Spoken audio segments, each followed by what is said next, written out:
वाराणसी में प्रधानमंत्री नरेंद्र मोदी ने एक बार फिर स्वदेशी का आह्वान किया और कहा है कि आज से घर में केवल भारतीय वस्तु ही आए।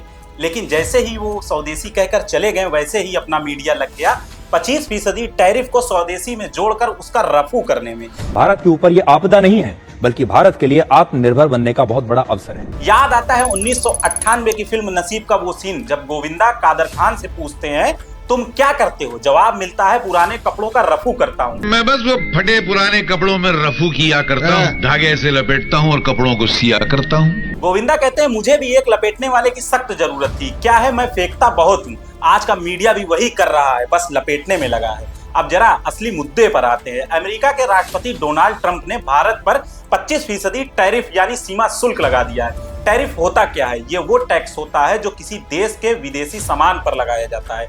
अब भारत में किन किन सेक्टरों पर इसका सीधा असर पड़ेगा ये हम आपको बताते हैं।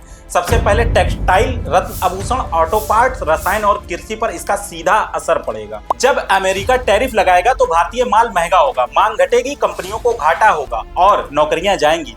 आम आदमी भी बचेगा नहीं इस टैरिफ के बोझ से। जब भारत का एक्सपोर्ट घटेगा तो डॉलर के मुकाबले रुपया नीचे गिरेगा, पेट्रोल डीजल महंगे हो जाएंगे और असर पड़ेगा आपकी गाड़ी, मोबाइल, सब्जी और राशन पर। लेकिन आपका मीडिया क्या कहता है, आप खुद सुनिए। आज हम आपको बताएंगे कि कैसे टैरिफ की ये चुनौती आत्मनिर्भर भारत और मेक इन इंडिया के लिए एक वरदान साबित हो सकती है। वक्त की मांग है कि हमारी सरकार रिफॉर्म करे। इससे ये होगा कि कारोबार में अमेरिकी निर्भरता कम होगी। अमेरिका ही नहीं, भविष्य में कोई भी देश हमें आंख नहीं दिखा पाएगा। इन लोगों के हिसाब से टैरिफ झटका नहीं, तोहफा है दोस्तों।